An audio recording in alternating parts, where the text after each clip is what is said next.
Omega versus our newcomers in this conference, ang Laos Auto Group Playbook Esports Eagles. Samantalang kahapon, kung maalala natin yung bakbakan na nangyari dito, itong Team LPE ay nagkaroon ng debut match versus the Happy Feet Emperors, kung saan nakakuha pa nga sila ng 2-1 at nanalo pa nga sila. Samantalang itong PLDT Smart Omega, they were able to dominate these Signal Ultra Warriors with a 2-0. In fact, doon sa second game nila, nagkaroon pa ng epic comeback itong PLDT Smart Omega versus the Comeback Kings. Samantalang sa ating online polls, it looks like the PLDT Smart Omega is the proud favorite. At kung gusto niyo maging part nitong online polls na to at maging updated sa latest happenings dito sa the Nationals, all you have to do is follow us on all socials at PH Nationals on Twitter and on Instagram, at syempre sa facebook.com/PH Nationals. Now, before we begin the games, the Nationals would also like to thank PayMaya, our official digital payments partners, and we'd like to invite all of you to watch the broadcast of the Nationals on Pay TV at One Sports and EGG Network via Signal TV, and on Free TV at 5 Plus via ESPN 5. Now, that is it for this courtside report. Let's begin with the games. TDZ and Seiya, take it away.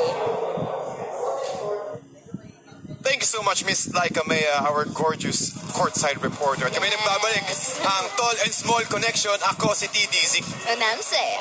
At syempre naman, sabi natin kanina, yung poll natin, madam, 80% sa PSO, 20% sa LPE. Pero syempre, mga kaibigan, community rin yan. Yeah. Iba ang preparasyon na ginagawa ng Laos Auto Group, Playbook Esports Eagles. Like we've been saying nga kanina, no, sir, masyado pong maaga para mag-conclude kung sino nga ba ang panalo. But we really can't blame you guys kung bakit nga PLDT Smart Omega ang ating papanigan dito. Kasi simply they've already been seeing such dominance sa ating first 2 days, if I'm not mistaken, ng ating conference 2. So it's really not, hindi talaga siya, expected siya actually, na ang papanigan talaga ng mga fans dyan ay yung PLDT Smart Omega. But we will see if what LP has to say about that. Kasi syempre, they won't really go down without a fight here, diba? Indeed. Kumbaga parang the eagle has landed. Kumbaga yung preparasyon, tagang handang-handa yung mga pros nila na kunin yung championship away from PLDT Smart Omega. Pero syempre nga naman mga kaibigan, magkaroon tayo ng kunting review kung ano yung nangyari kahapon. Sabi nga ni Miss Laika Mea na yung laro kahapon ng PLDT Smart Omega against the Comeback Kings. Nung game 2, yung medyo topsy-turvy talaga eh. Mapapansin mo biglang mag-iiba yung shift ng laro. Biglang magiging lamang yung Signal Wars ng una. Ang ganda ng pagkakabatuan, ang ganda ng pagkakajab nila, which is also the same with LPE. Yes. Yung laban nila kahapon sa Happy Feet Emperors. At sobrang ganda ng laban, almost topsy-turvy. And on our featured players, we have, on the side of PLD Smart Omega, we have Toshinu playing the role of a marksman and also a mage.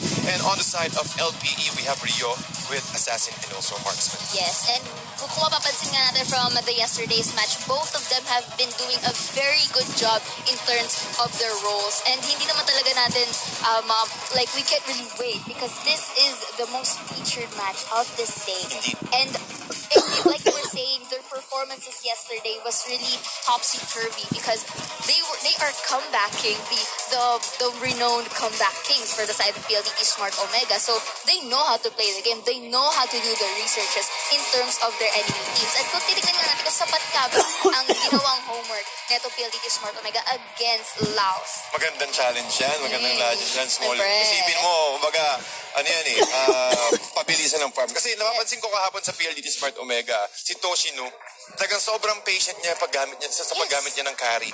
Kahit nape-pressure siya ng early game, naghahanap siya talaga ng paraan para makapag-farm. And then, kasi parang naisip natin kapag nagka-carry yung isang player, more of a late game oriented, slowly scaling. Slow scaling yung hero. But with a spectacular performance from Toshinu, he's able to make it work and sealing that 2-0 win against Signal Ultra Warriors. Pero speaking of patience, meron din na pinakita ang team ng LPE doon sa battle niya against Happy Feet Emperors. And take note, we were seeing a very good rally in terms of both teams from yesterday. Kaya nga nagtagal ng 31 minutes, mahigit one of the most longest games dito sa ating the Nationals, even on Conference 1. Yeah, that's true. So, it only goes to show that both of these teams are very good in terms of patience and discipline at objective taking. Kasi if you saw the games yesterday against LPE and Happy Feet Emperors, nasa pasensya yan eh. And paunahan talaga when it comes to objective taking. At medyo naririnig na nga ang ating drafting phase before At actually syempre, going to land of dawn. Di kumbaga, bago magsimula ang bakbakan, nandito muna yung mga coach. Kumbaga parang hinihinang muna nila, okay, ito yung magiging preparasyon natin, na ganito yung magiging approach natin for the game. And here we go, our first series, day 3, first game. We have LPA playing on the blue side and PSO on the red side. Ayan na nga. And of course, for the banning phase for the Laos Playbook Esports, here we have the Krufra and of course the Towns. Kung papansin natin, from the very first day up to now, they are focusing more on the supports and tanks, which is very essential in every team fight, in every initiation na pwedeng makuha ng both sides ng teams. And para naman sa side ng PLDT Smart Omega, it's going to be, again, the usual bans, the priority ones at that. It's going to be the exports and the ground. Indeed. At syempre, kasi madam, nakikita ko dito talaga, Yes. ang first priority ban is mostly tanks. Nagkakaubusan lahat sila ng tanks. Kasi Lagi. more on the prolonged fights talaga yung gusto nila eh. Kufra, lagi na, well, especially Graf, talagang napakabihira lang na makita natin si Graf dito, especially for our second conference. One of the reasons why, kasi sobrang bilis niya mag-clear out. And yung power of nature niya, sobrang sakit niya talaga and easier for them to initiate. But going to our picks, LPE, the Eagles secured the Hylos as their first pick.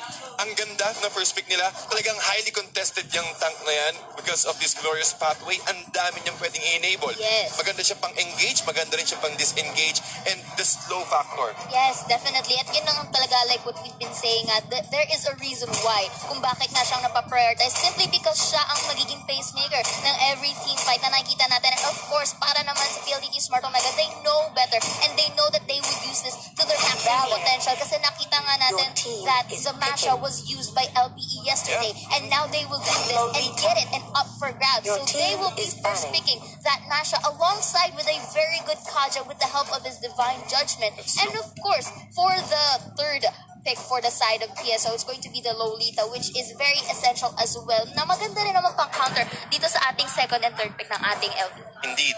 Kasi kung mapapansin natin mga kaibigan talaga, yung Masha, highly contested, highly picked din yan and contested talaga yan since yesterday or since the start of our second conference. Because again, isa sa mga magandang object taker, sobrang bilis niya mag-push. Kapag iniwanan mo siya, ang hirap niyang patayin.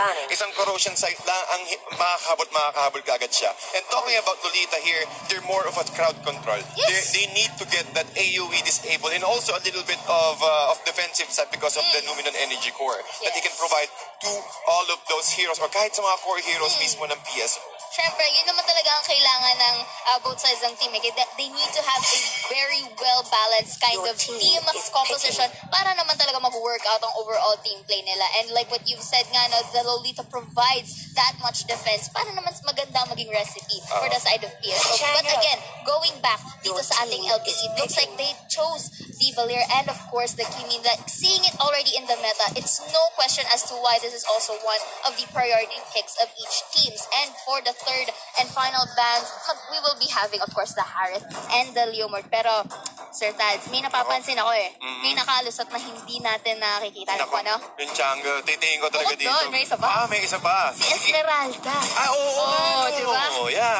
Lusot to. And you can see that no one currently is choosing the Esmeralda, which is quite essential as well. We all know na Esmeralda is one of the priority picks ng ating teams. Siyempre, kailangan mo ng another recipe, di ba? Para maganda ang timpla mo and unexpected turn of events when you go into the battlefield. Pati pambiglaan yan eh. Bukod sa falling star mo nila, pwedeng pambigla. Tingin ko, mukhang ang PSO yata ang kukuha. No? But it's kind of risky though. They will go for that double mage composition. We all know na kapag double mage composition ka, kailangan mo talagang sobrang bilis. You need to be aggressive all throughout. Because again, if your enemy, LPE, does have a marksman. So I guess, tingin ko medyo kailangan nila sumabay. Kasi ano yan eh, delikado talaga yan eh. Kapag meron kang, imagine meron silang Hayabusa sa side ng LPE, it means, and also the Ruby, so they can easily burst out enemy heroes on the back lines of PSO. You need someone to support that. Well, okay na meron silang Lolita, but Lolita can do, yung sa passive niya, pwede lang siya magbigay ng isang energy core sa isang ally hero. And I think this should be enough. mas maganda rin yung composition dito na meron silang Claude at least meron silang AOE on top of the meteor shower inside the PSO. Oo, gaya nga nasabi mo, the Hayabusa is it's there for a reason, mainly para pumasok siya on the backsides. And Claude can actually compensate and actually counter that against him. So it was a very good choice for the side of PSO to choose a marksman kasi kung pipiliin nilang Esmeralda, okay, Esmeralda is a very good tank and also can be very lethal. Pero kailangan nila ng true damage and they need that maximum damage output na kukulangin kapag si Chang'o lang ang magiging isa sa mga magiging priority damage dealers nila. Indeed. Well, tingin ko talaga, mas maganda yung team nila ng dalawang teams yung mga kaibigan. Ito na nga, punta tayo sa Land of Dawn. This is game 1 of our first series, day 3. We have LPE versus PSO. Let's go ahead and introduce our players on the side of LPE. We have Blasty on that Hylos, Bimo on the Valir, Kiluash on the Ruby, Extort playing the Kimi, and Rio on the Hayabusa. Para naman sa side ng PSO, we have Kenji for the Masha, Heat for the Kaja, Hayes para sa Lolita, had GZ for the Chang'o, and finally Toshino for that Claude. And kung makita nga natin, TDZ, not early ang engage ng both sides ng team, especially doon sa may top side natin, merong rally na nagaganap dito. We can see now the team is trying to pre-hit Kenji here, goes for stun and uses the flicker, forcibly to potentially tower her, but no to luck. The Kimi flickers away and goes for the kill. Ang ganda po, hindi po tapos si Hayes. Hindi pwedeng wala kaming bawi dito. With the charge and also the stun, getting that return kill. And as you can see, with the aggressiveness of LPE, they can do that really easily. Yes. Again, you have the ring of punishment from the Hylos. Kapag tinamahan ka ng isa, kahit lumapit ka lang sa ring of punishment, papasok agad yung slow niya. Again, that slow is not only for the movement speed, it will also affect your attack speed. So, 10 stacks ang maximum ng ring of punishment. And also with the law of order, ang bilis niyang, ang dami nilang stun technically. Yes, and this is also the good thing of having a very good tank on your team. The Lolita here also gains you additional time for you to survive in the game. At maganda yung call niya na talagang ni-risk niya on taking down that Kimi earlier para hindi sila ganun kagap. And here on the bottom side, Killers will be 3-man here by the members of SGD. But again, looking here more, make it 4. And the meteor shower, lo and behold, mamamatay pa si Ruby dito. Mukhang hindi at mabubuhay pa. Nabubuhay si Kiluas. Talaga si Night Stepan lang, sumayaw-sayaw lang. Pero habang nangyayari yun, nakakuha rin naman ng isa pang kill dito ang LPE. At mukhang mapupunta dito kay Hylo. So ang ganda talaga, makikita mo dito. Sobrang at least level 3 online ka agad si Hylos. At lalo kapag nagkaroon siya ng level 4 with the glorious pathway, it will be easier for LPE to reach the target because of the additional movement speed and the slow para sa enemy nila. Yes, and taking the advantage of the 3-man people of LPE here on the top side. But look here, no force will be used, pero wala matatahan. But in exchange though, we will be having a 2-to-1 trade in favor of PSO. And I cannot say na merong advantageous point at this one because parehas silang bumabawi and magrarally to and fro. And of course, the members of PSO is going to be here. Chang'o will be slaying that kill on the longer. But looky here with the meteor shower goes for the double kill. Ang ganda ng timing dito ng PSO. They knew na hindi available ang quad shadows ni Hayabusa. Nung nakita sila ng opportunity, let's take out the Kimi first and then go for the Hayabusa. Oops, no hesitations coming from Bimo here as they free hit Hajizi. But looky here with the flicker and use it again. And once more, Mela corner na Kuya Molasti. But with going for another kill right here. And Kenji tries to stop. But Bimo on a low break of hell. Claude goes for the kill. And again, Lasti here going back. But no to luck. Man, na-corner siya ng 4 na people from PSO. And here Kilabzy tries to go for another potential pickup. But no, again, Luminous Force will be used. At hindi maaabot as Masha takes the kill. Yep, it's quite interesting na nakikita natin dito yung LPE na paisa-isa sila pumapasok, which is not the real plan.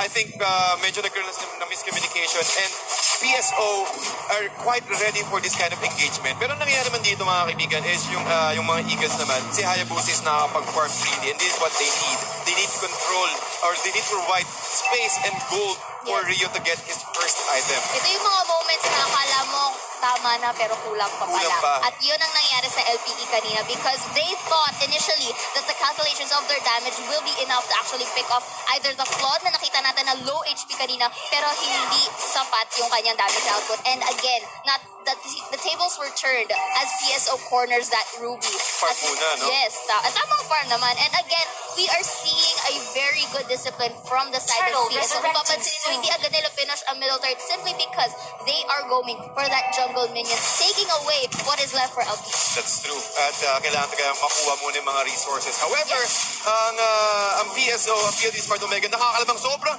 Sulit na sulit talaga dito yung, yung meteor shower ni Hadjizi. Yes. Ganun lang kabilis. Mawala ang buhay ng turtle dito with the meteor shower. Oh, looky here, ladies and gents, Ring of Order will be used and lastly will be cornered by 3 people. Glorious pathway, pero hindi sapat as Chang-O takes again another kill. This is one of the mages that are small but very terrible. Yeah, very terrifying indeed. Yes. Kasi Ace naman, Oh. sakto-sakto magkakabulwark niya. Ito na nga, moving of blast. Sakto-sakto ba? Hindi, napatay kaagad siya ni Rio. At hindi medyo nag-overextend, hindi na-calculate ng PLDT Smart Omega na ganun kalaki yung damage nila. Pero kung sakaling natapos yung cast animation ng Numinol Blast, they can instantly go and take all of those 3. Yes, and another potential pick-off is supposed to happen kung umabot yung Luminous Blast niya. But again, lastly, you're going against the 2 people of PSO. But again, the Meteor Shower will be used to shove away lastly in the brink of health yung Kaja doon. Magaling ang pag-save, magaling ang reinforcement. But again, Kenji here, going back, and 2 members of LPE is going to try and shove away the minions dito sa ating top side. Pero tignan natin kung ano nga ba ang magiging sagot ni Masha doon. Ang tingin ko talaga dito, Masha, what she's trying to do or kung ano yung gusto gawin ni Kenji dito is mag-rat place lang. Kasi ang ginagawa ng Masha, if you're playing Masha, you need to at least attract attention eh. Yes. Kailangan mong, okay, pumunta kayo dito, kailangan nyo mag-respond. Kasi kung hindi kayo nag-respond sa solo lane ko, uubusin ko lahat ng towers nyo. Pero ang ganda rin ang ginawa dito ng PSO. Oh, look at the figure, the divide dodge red, but the Meteor Shower will be used pero hindi pa rin mamamatay si Exort doon. And again, Bimo here tries to again take that buff, but napunta kay Toshino instead. But the Lolita here on the long while the fiasco is happening on the middle side takes another kill. That's a very good positioning from PLDT Smart Omega. They're able to take 2 heroes Galing. na walang ka-return. Isipin niya yung items dito ni Animasha, he already went straight into Demon Hunter Sword. So there's really it's really difficult for Lasty to fight against Kenji. So ang magiging priority target dito ni Masha is go for the highest as possible. Kahit gamitin niya yung kanyang glorious pathway, kahit bumabad siya sa loob ng Ring of Punishment, it's okay. Yun na mas gusto niya. Makuha niya agad yung passive niya with the lifesteal and also take down the hardest target for LPE. Tama ka dyan. And kung mapapansin mo nga, I think this is a matter of miscommunications for the side of LPE. Kasi we've been seeing that the Halos is going in to 2 or 3 people of PSO. Pero unfortunately, wala siyang backup doon. And again, Ring of Order and Divine Judgment will use Blast Magic sa rap, ladies and gents, para pagtimpla. Buran talaga. Kasi isipin mo, meron kang turtle buff, meron kang blue buff. Yes. Yung additional true damage that coming from the turtle buff will really make your ultimate na talagang sobrang sakit. Oh, but looking here though, Hayabusa will be trying to pick up Toshino, but Toshino using Blazing Duet here. At mukhang mapapatay niya pa. Up for grabs and going for that extra XP and gold. Ang dami rin kasing target talaga. Kumbaga, yung shadow kill niya, mahahati pa. There's a big chance na pumunta yung a little bit of the damage into those creeps. But still a nice attempt. But unfortunately, Claude is one of those marksmen na sobrang mobile. He can just play with you, go in and out inside the BMI, and then play with you as well. Parang akala mo ikaw lang yung pwede mag-jump in dito. Pwede rin lumonta-lonta. Oo, akala mo ikaw lang may dashi shadow. Ako din. But looking here again, low members of LPE may low HP, and again, Kaja goes for that kill right there. Yung Lumino Blast, Rudy's Masha goes in and takes that damage, pero wala siyang mind doon. He doesn't mind because medyo may tangka naman ang Masha natin dito, and okay lang.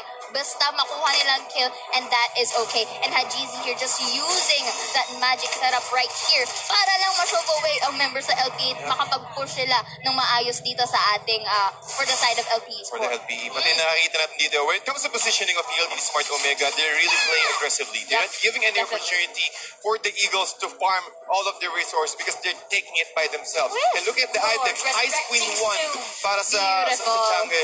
And sakit niya. Kasi pag tumama yung Star Moon Shockwave niya, yung first skill niya, on top of that, sobrang bagal. Mas madali. Kahit sa Exort, ang hirap. Kailangan niyang iwasan dito yung Meteor Shower.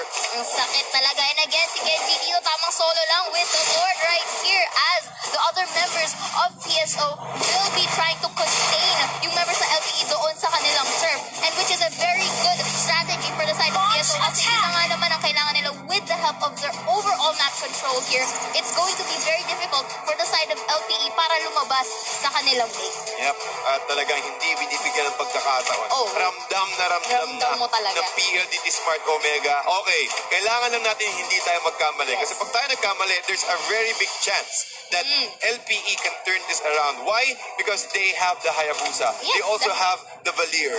And isang catch lang ng ultimate dito ni Ruby, there's a very big risk na makakuha sila ng kahit dalawa. Kapag napatay nila si Hajizi or si Toshinu, that's their time. That's the opportunity that they're looking for. Yes, definitely. At yun naman talaga ang dapat i-prioritize ng Hayabusa natin dito because you can see the damage output that is being executed by Hajizi and of course yung Claude ng side ng PSO dito. And they have to find a way to actually stop it. Pero papunta na nga ang very first Lord na nakuha ng PSO dito sa ating middle side. And this will be a potential team fight. Oh, team fight. First year, 3 turret. Gonna take down ng PLDT Smart Omega. But looking at their positioning, as you can see, they're splitting up. Yes. Alam nila na yung Lord nasa mid, yung dalawa, si Masha nasa taas, si Clot nasa baba, at pangalawa naman, hurra! Tinitake down nila rather, but Yes. again, with the meteor shower, they're really making it more difficult for LPE to catch them out. Just And look at the damage output that was coming from the Chango's meter shower kanina at nahihipit na nga members sa FPD dito. And ladies and gents, game number 1 goes to PLDT Smart Omega. Grabe yung meteor shower talaga. Ang laki ng threat na Grabe. pinapakita nila. Once na nakita na ng LPE na okay, nailabas na yung meteor shower, the precision, the angle, the way that they na inangulo yung meteor shower, saktong-sakto. Kahit yung Hayabusa wala nang nagawa. Shadow Clone, yes, he can do it or he can place it, but there's really a chance, or parang napakaslim ng chance rather, na ma-defend nila yung all lanes habang nag-meteor shower dito si Yeah, but if you notice naman, LP was actually doing their best trying to get, in a way, dun sa mga skirmishes fights na gagawa nila with in terms of CSO. It's just that I think it's a matter of miscommunication. Simply because yung Hylos kanina was trying to go in, pero wala kasi siyang reinforcements. So, ang nangyayari, siya yung nako-corner ng mga more members ng PSO. And again, looking at the stats right here, look at that beautiful Kaja. Good support. 1 with no kills at all and 12 supports. At yun na nga, Masha here with the 725, a very good job split pushing. And of course, Chengo with that tremendous amount of damage with the help of her meteor shower. And tingnan mo naman yung items niya. It's so very beautiful for Hajizi right here. And look at this. Ayan na, na-extend natin dito. No? It was, overall, it was a good job. Yung turret damage ni Kenji dito, 63%. So isipin mo lang kung ilang turrets yung nakuha ni Kenji by his name alone. And also had Jeezy with this role, proper itemization, glowing 1, ice cream 1. And I think he's also going for another genius 1 here. Lahat ng 1 na Lahat kay ng one. Hajizi na. Oo, ganun siya Wala kasakit. tayo Hogwarts. Wala tayong Hogwarts. Kumbaga, parang ito yung opportunity na kailangan natin makita. Yeah. When it comes to drafting, well, Toshinu, 302, but I think one of the best impact or ginawa dito ni Toshino is controlling Yes. the Hayabusa. Oo. Na 0-3 to currently si Hayabusa, but ito yung problema. Kailangan mo talagang makakuha ng magandang farm early game para maging successful ka when it comes to the late game as a Hayabusa. Yes, and of course for the MVP of the game, we have had Jeezy for the Chang'o with a kill participation of 47%, a KDA of 414 with a net worth of 8,410. The damage dealt is astounding 47,644. The building damage is 4,619, and finally the damage received is 16,489. So makikita mo naman sa damage dealt pa lang, makikita mo this Chang'o is a small but terrible threat. So I think LPE has to readjust their overall team compositions dito kasi mahirap na kapag ibibigay mo pa ang nakakasakit sa'yo. Okay. Sorry na. Pero tingin ko talaga, it's, all the drafting is okay. Talagang naunahan lang sila ng PLDT Smart Omega. And also the Kimi. I'm really looking forward for them to play aggressively. But the control from the Masha really wrecked the positioning of LPE. But then again, ladies and gentlemen, hindi pa nagtatapos ang ating series. Meron pa rin pagkakataon makabawi ang LPE dito against PSO. We will just have a very short break. The Tall and Small Connection will be right back with you shortly. Don't go anywhere.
And welcome back, ladies and gentlemen. You're still tuned in to the biggest esports event in the country. This is the Nationals. At kami ang inyong shoutcasters. Ako si TDZ, And I'm Saya. ang tall and small connection, mga kaibigan. At syempre, tingnan natin talaga. Sobrang init na nangyari kanina, Grabe. madam. Di ko talaga ina-expect na ganun kabilis. Yes.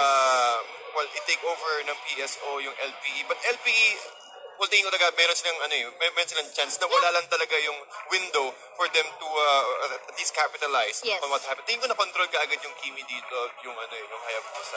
Na-contain, kumbaga, na PSO into their favor talaga kung ano yung gusto nilang mangyari. Pero, I like what I said, it's too early pa kasi meron pa tayong game number 2 na pwedeng humabol at bumawi ang Laos Playbook Esports. At tingin ko talaga dito makakabawi yung LPE. Oo. For sure, kumbaga sa, lang yun parang shaking and baking na, parang tinatangin mo laban na o muna bawi. yung konti. Oo. Oo, baka parang may pagkakataon. But syempre, ladies and gentlemen, this, malaki natin yung mga players ng LPE talaga. We are quite familiar with those players. Yeah. Nag-algo sila as a group before. But then again, PSO really proving that they are worth, that they have, that they are renowned the champions from our first Yeah. conference. At ang ganda ng pagkakamove, Oo. ang ganda ng movement sila. Really calculated, and also when it comes to drafting, talaga hindi nila binigyan ng Oo. pagkakataon. Kontrolado nila. Kumbaga parang kung magluluto ka, merong asin, merong paminta, merong Mga luya, merong condiments. lahat nandun. Lahat. Maganda nga ang template at recipe ng PLDT Smart Omega, and they're making a name now. We have won this once and we can win it again.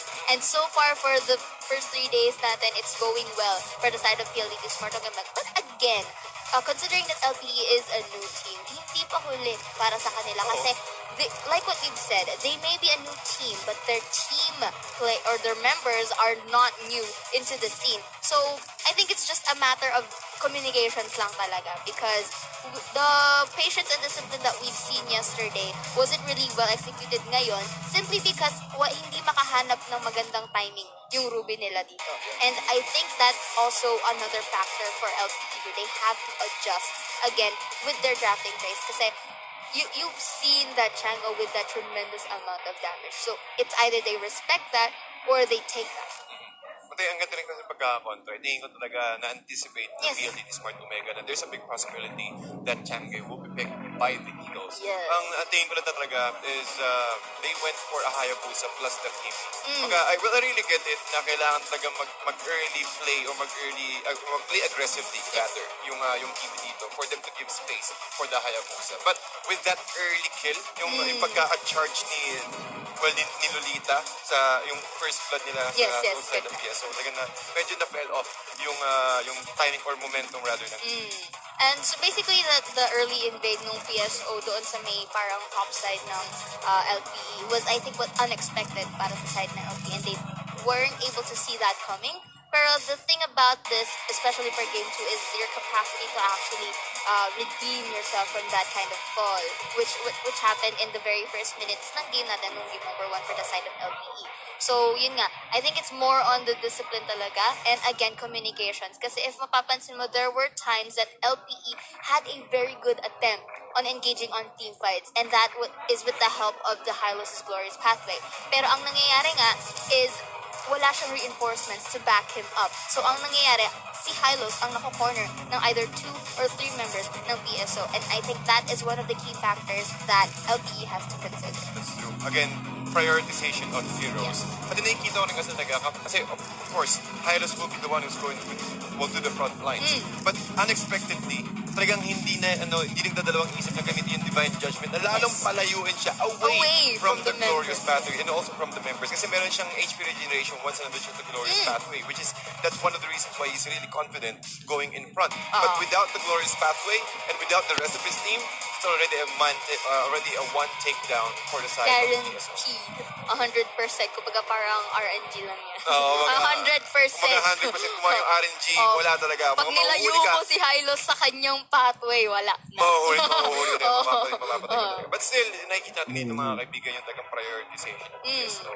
And yung LPE team ko lang they just need to mind their position and also the team communication for the Eagles. But then again, this is going to be game number 2, and then we are already on the drafting phase between PLDT Smart Omega and Laos Playbook Esports Eagles. nakita natin dito. When it comes to bans and the picks, Hylos will be removed again. So far, it's either ban or pick dito yung Hylos. And of course, isang beses na natin nakikita dito yung Grok, which is kahapon lang talaga nangyari na nagpakita siya ulit.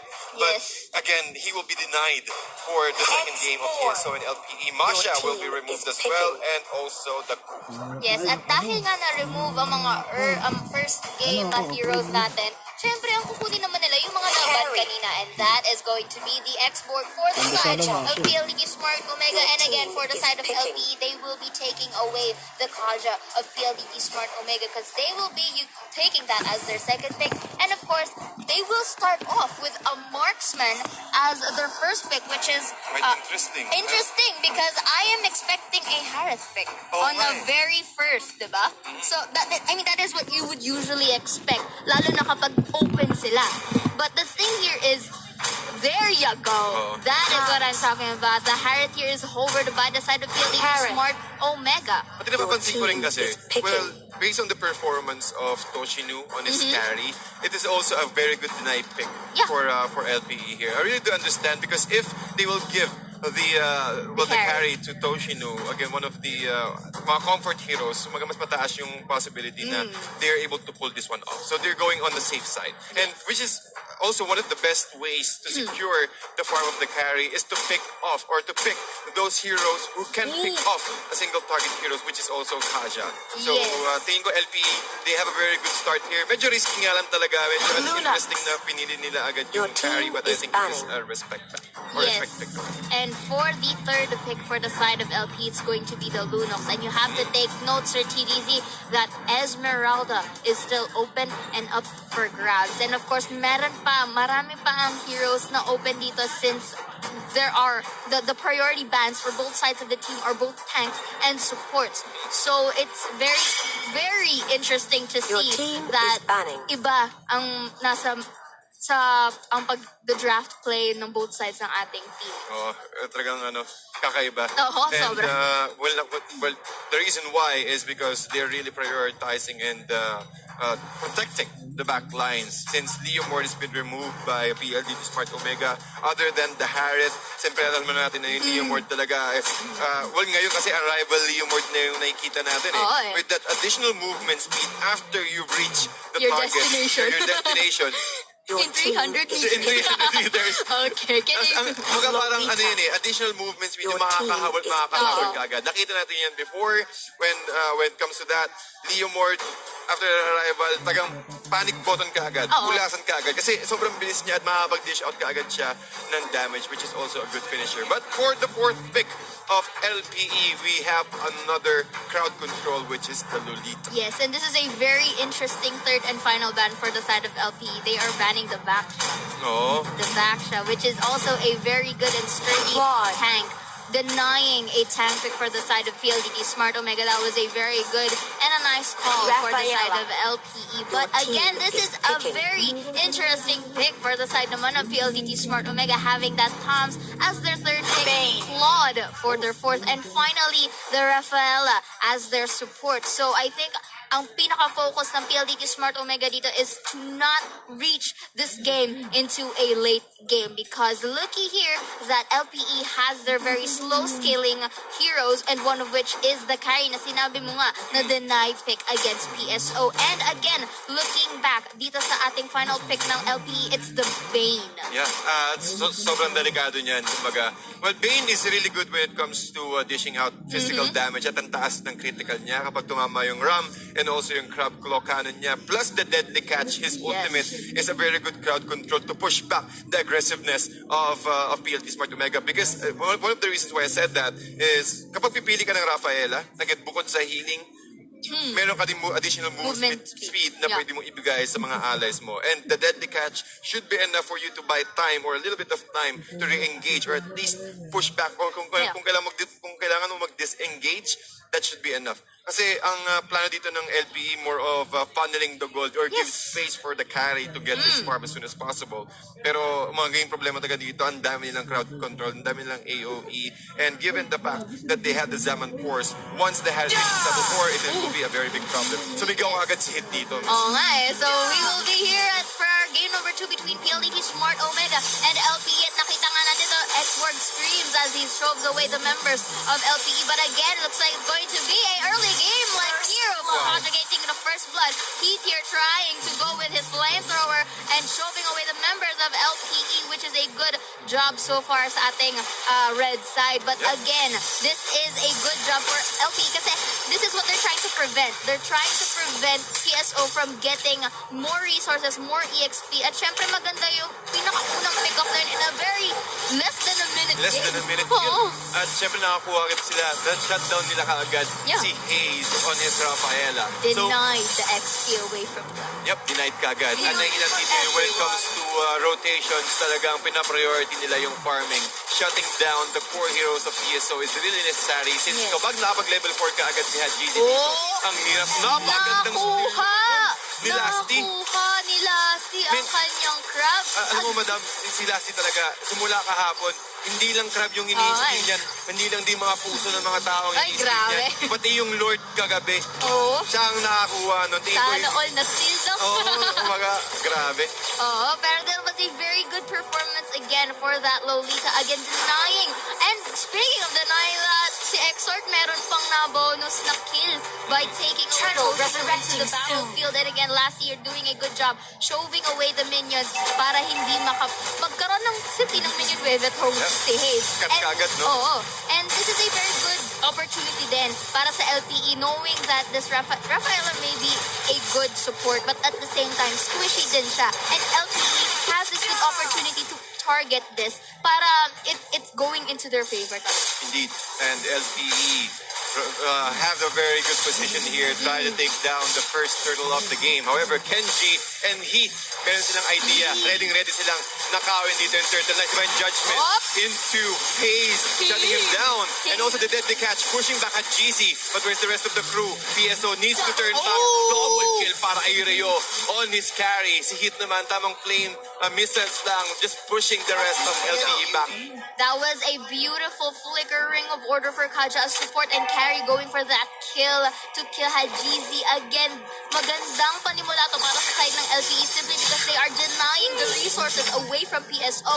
And Claude, alam niya nang hindi siya gano'ng makakagalaw kasi bukod sa malayo na nga siya, yun na lang yung pinaka-best na magagawa niya kasi he has to slowly scale as well. And again, si Lasty, mahilig magnakaw. Nanakaw yung puso, nanakaw yung crab, pati ba naman yung neutral minions? Grabe. Tingin ko kung bakit, ito yung dahilan kung bakit Lasty yung pangalan niya. Mahilig siya mag-last hit. Ito nga, talking about last hit, mga kaibigan, Luminum Dash being charged up kung walang tatamaan. Pero LPE trying to find Hayes. Hayes with the nice stun on his ultimate, trying to buy a little bit more time. And Toshinu with the art of thievery, slowing them down. But the next target, ito nga, mukhang sumusugod dito ang PLDT Smart Omega. With the last insanity. Saktong-sakto. Hajizi will secure that kill.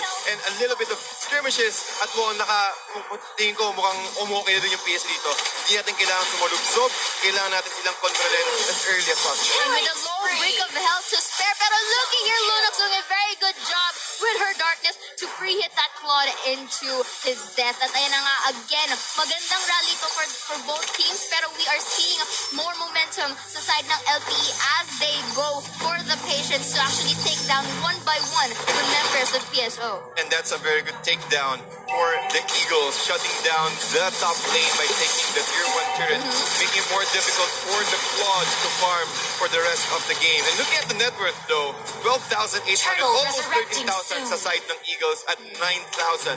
Almost 9,500 sa side ng PSO. Ang 4K. laki lamang na yan. Almost a single, a single core item for the core heroes of LPE. Oh, looky here. He is doing a very good job sustaining and shoving away the members of LPE. Pero at the same time, LPE knows better. Sila naman ang mag-objective taking. But looky here, face check for Hayes and company. And let's see kung makokontest nga ba ng side ng PSO itong napaka-low health na turtle. We will see. Oh, the Rala was able to steal. But one of the costs, Bane going in and Expert goes for the kill. Again, Hajizi may opportunity siya para pumasok. And again, look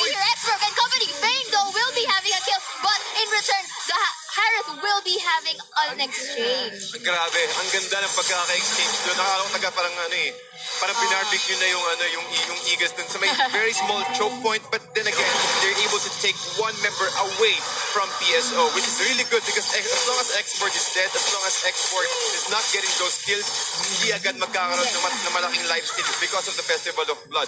And so far, we are now seeing a little bit of sign of life for the side of PSO. Medyo paunti-unti na nilang binabawi ang nagkulang sa kanila kanina na the early phases of our game. But again, this is too early to conclude as LP is now showing aggressiveness papunta dito sa ating buff ng side ng blue. And here we go, 3-2-3 people with the low health si Hiti. So let's see what they will be doing. And right now, they have an idea na apat ang miyembro ng PSO na nag-aabang dito sa may top lane. And lastly, again, nag-aabang na naman ng isa pang last hit. But, Hindi na niya na last. Hindi niya na last hit. Kasi at least meron siyang information na meron pang isa pang hero na nandun. Meron tayong opportunity na kapag pumasok doon. Kasi nag-aabang lang din siya ng catch eh. Kasi alam niya na magbababat talaga dun yung Claude for him to secure the last hit. And there's also a big chance that tumama sa kanya yung charge, and that will be a nice opening for LP. Okay, Luminum Blast will be used. May malatamaan na isa.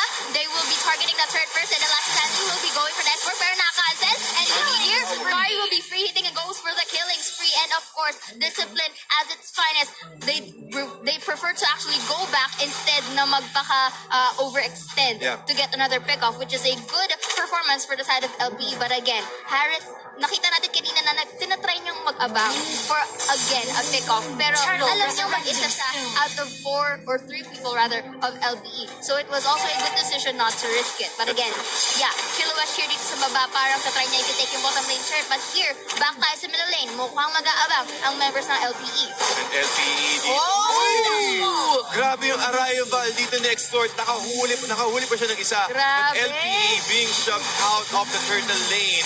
At si Heath, Sakto yung pag-arrival talaga nulunok kanina para mag-time in ka ng exactly 8 o'clock sa yung shift. Na kaya na nga, going back, Luminum Blast will be used. And again, the turtle will be getting by the LPE. Mukhang magaling sila magnakaw ngayon. And again, looky here, going back, they will be trying to go and free hit Heath. They're kind of very good job on giving Heath a low break of health, but still manages to survive. At ayan na nga, Kajo with a good attempt to flicker out. Pero ayan na nga, going here into the middle side, we are seeing much aggression for the side of LPE. At ang ganda ng ikot dito ng LPE. And nakita dito sa Extort, medyo na free hit siya dito ng members ng PLD Smart Omega, but Lusty is always there to protect him with the guardian bulwark. Again, lahat ng project ay matatanggal. And again, looking at the space here, 4-10 mga kaibigan. At again, hindi na binibigyan ng pagkakataon dito na makakuha ng blue buff ang PLDT Smart Omega. Control is the name of the game here for LP right now. Again, they knew that they're ahead. Kailangan ng nilang maging safe. Kung bigyan ng pagkakataon yung PLDT Smart Omega dito na makabawi. And the thing about here is that we've been saying that the team composition of LPE dito ay slowly scaling at pupunta pa nga lang sa mid-game. And they managed to actually retain the game for 8 minutes. At pupunta na nga tayo sa mid-game kung saan may pabor pa ang LPE. And so far for the side of PSO, they have to do something para hindi na magsyadong lumaki ang gap na meron sila ngayon. Because looking at the goal, it's already 7K if I'm not mistaken. I'm not good at math. Yeah, around 6K or 7K indeed. But right now, talagang inaalagaan lang nila yung lamang nila. Again, they're trying to bait out Rio. Dalawang members ng LPECBU at Sexor yung nag-aabang din sa may brush area. But if they were able to catch this one out, this will be a secured kill, a fast kill for LPE. Where's the response? Sa backside rather, PLD Smart Omega with the last insanity. They're trying to catch out 3 heroes or they're brilliant. Saktong-sakto, pinate lang nila si Heath dito. Dalawa kagad ang natumba. Or make that 3 sa side ng PLD Smart Omega. Well played, well-disciplined timing for LPE. Luminum Blast, they're trying to catch out looky here, Bacardi Hajisi will open the red with a divine judgment. Again, Kaja goes for the kill with the help of his ring order. Again, magandang prioritization and patience for the side of LP. A very different game na nakita natin with game 1. Sila naman ngayon ang nagiging dominant and showing that this game is a one-sided, that they will be taking this win potentially on game 2 as they take the Lord. Hindi pa kami tapos. Sabi niya ng Sisimula pa lang kami. Sisimula pa lang ang laban. Pinainit lang kayo. Pero si Bimo talaga, ang ganda ng prioritization niya. And again, he's really not hesitant going in and catching all of those heroes. Pero nakikita natin mga kaibigan, si Carrie, si Rio, tatlo agad yung core items niya. And again, he can man fight against Claude right now. Alright.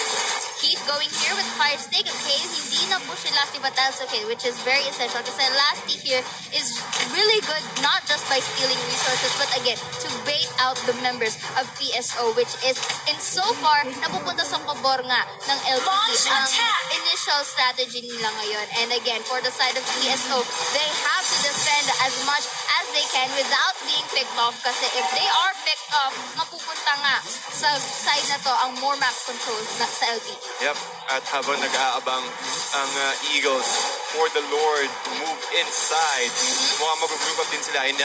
Susuportahan nila si Lord dito. Nagkakaroon ng magandang opportunity. Kiluwash with a shark fight, pushing the rest of PSO out, but Kenji will go down first. That's insanity. Yes, and then looking here with the club is waiting to wet para to compensate what happened to Esper right here. And just look at that beautiful free hit for the Claude. But again, looking here, Rio's still alive. And the base is already exposed dito sa ating baba. And this is a good opportunity for LPE to split push, disperse, and destroy the remaining turrets ang meron sa PSO. At mukhang hindi pa rin sila tapos. Small, talagang naghahanap pa rin sila ng isa pa. Last insanity on Vimo. But the damage not enough though with a stun. Ito yung hinihintay nila.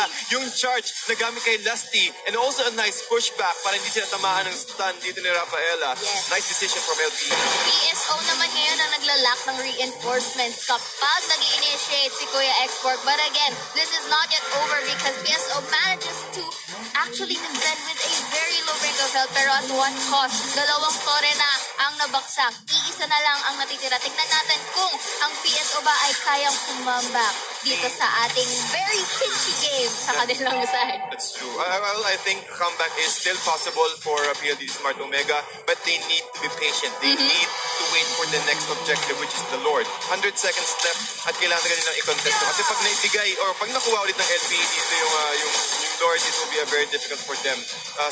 Very difficult scenario for them to defend. Yes, pero syempre LPE knowing the dangers that lurk, syempre gusto nila na i-take away lahat ng resources na matitira para sa PSO para minions na lang ang makukuha nilang XP and gold. But again, LPE knowing the discipline and patience, kailangan nila ng magandang pick-up against Easier, just trying to shove away Lasty. But again, up to what cost? Kailangan niya rin mag-ingat kasi kapag siya naman ang nahila nato ni Rio, it's going to be very difficult for PSO. Delicats talagang, well, ang bilis umatok ka dito ni Vivo.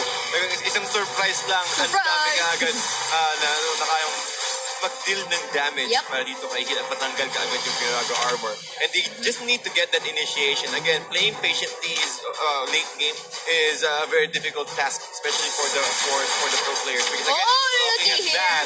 Divine Judgment Flicker for Kaja, and again with the free hit of Lunox is just a beautiful performance for the both sides that they didn't really need the other members to actually go and get that pick off. And once again, 4 members remaining for the side of PSO. They have to avoid being picked off one by one or else this game will be going to LPE.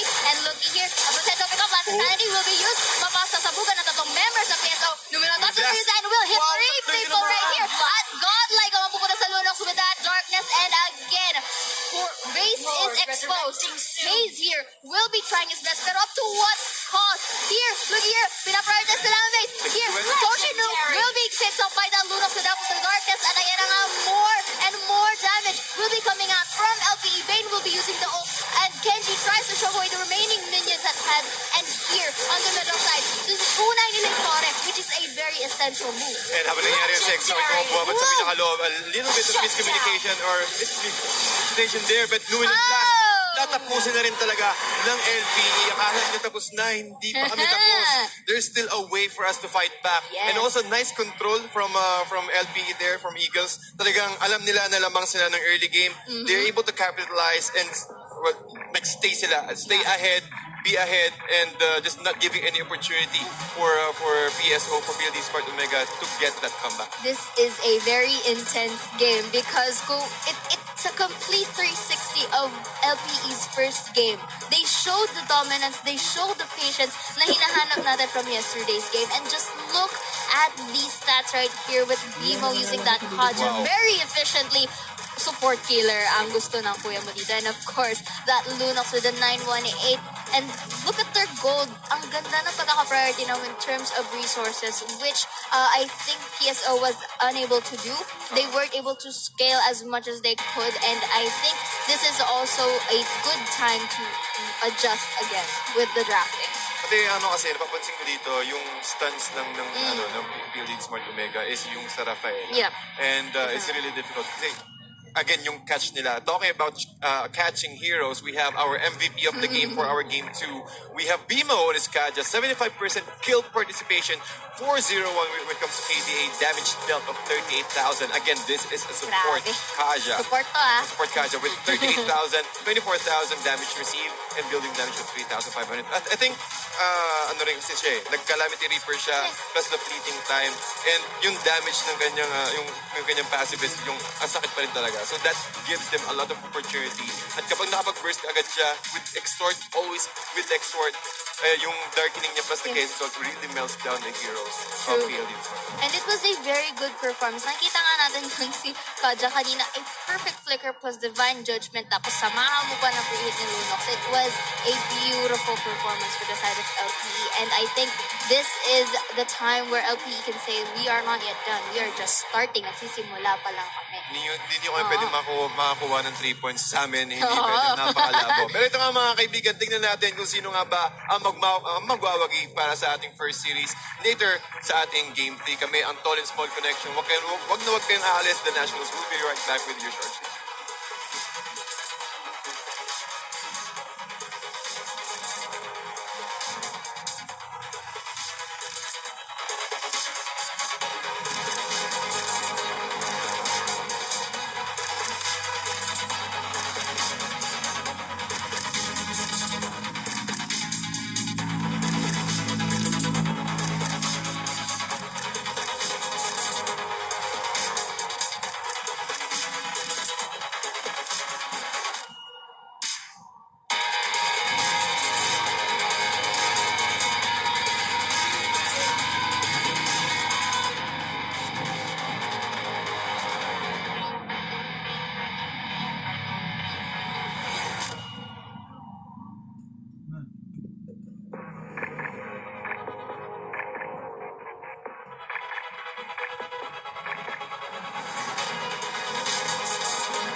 tuloy-tuloy pa nga naman ang labanan dito sa The Nationals. My name is Laika Mea and the score is now 1-1 between the Laos Auto Group Playbook Esports Eagles and the PLDT Smart Omega. Now during Game 1, itong Omega boys natin, tuloy-tuloy ang pressure na nilalagay sa Laos Auto Group Playbook Esports Eagles. Itong sulit na sulit yung meteor shower ng ating Chang'e from Hajizi. Samantalang nung Game 2, binaliktad nga naman ng Team Eagles itong laro dahil sila naman itong tuloy-tuloy na na-pressure sa ating Omega boys. At tuluyan na nga si Kaja na humatak sa team na to sa pagkapanalo. This time around, alam ko, excited na tayong malaman sino kaya ang magwawagi sa series na to. Will it be Laos Auto Group Playbook Esports Eagles or will it be PLDT Smart Omega? Ngayon, alamin natin kung ano ang thoughts ng ating caster sa labanan na to. So TDZ and Sea, back to you guys.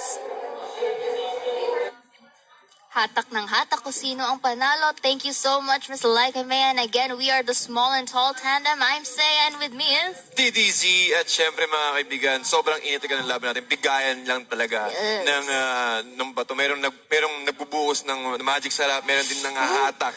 Kasi literal na hatak talaga yung Eagles dito. Ginamit nila ang kanilang pagka-Eagles for them to win that game. Oh, and Kaja is a bird din. Yeah, Kaja is a bird. Yeah. Pero mga kaibigan, tingnan natin kung ano nga ba, kung sino ba mananalo. Ang mga fan favorites na 80% from our online tally, or will it be the Eagles? Pero tingin ko talaga, ready na. Yes. Download na ng LPE kung anong galawan dito ng PLDT Smart Omega. And they're quite ready for them to defeat PSO? Yes. Question mark, mga kaibigan. Pero yun ang abangan natin.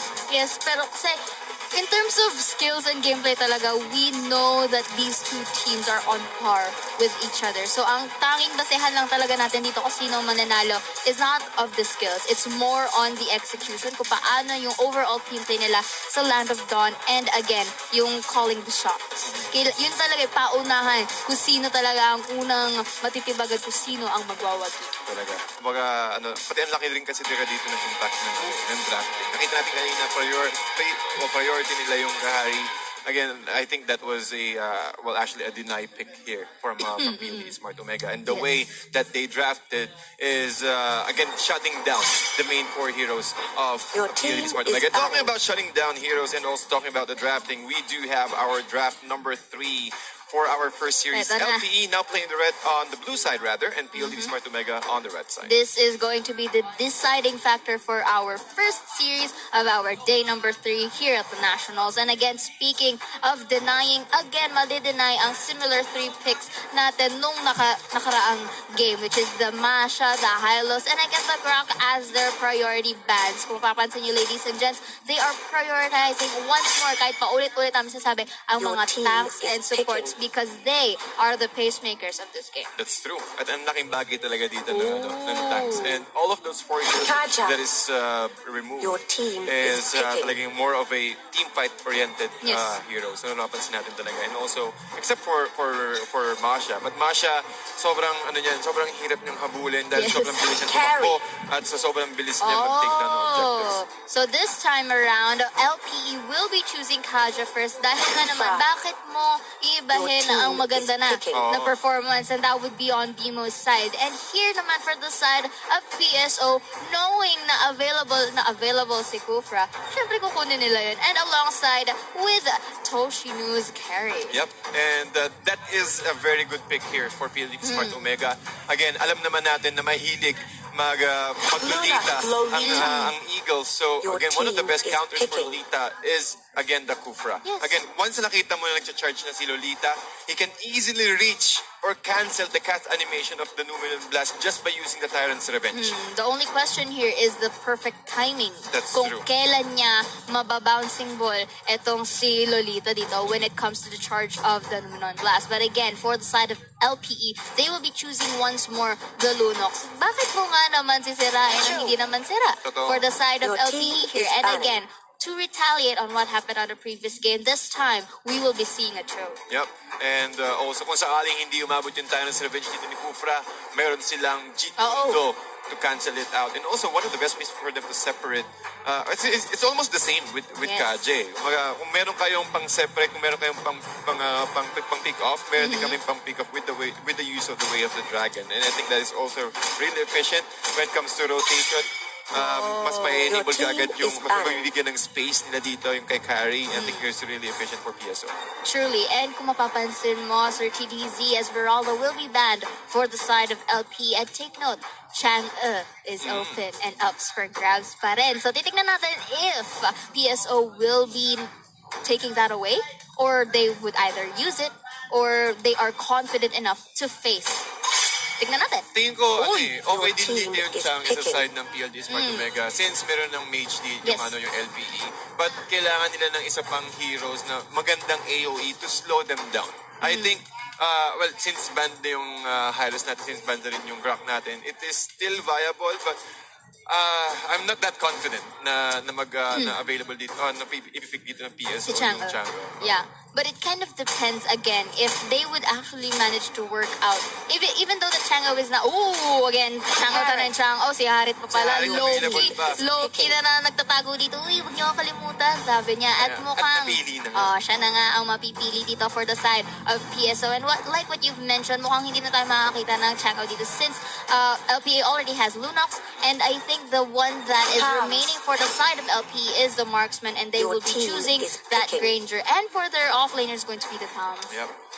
Estes is still possible here Yeah. for PLDT Smart Omega. That's still a very viable pick. Kaso maging problema nga lang is yung Ranger. So alam natin, once na nag-death Sonata yung Ooh. Ranger kapag sa backline sila. Gushun is open also Yeah, and up for Gushun. Kasi hindi na grabs. siya gano'n Pero it's not effective. really that much of a priority this time since there are a lot to choose from na nga, and there are many more na inside the Akai. meta. And I think this is a call for the Akai para sa side ng ating PSO. Yep. And I think Akai is a very good hero as well. Alam naman natin A good na, support.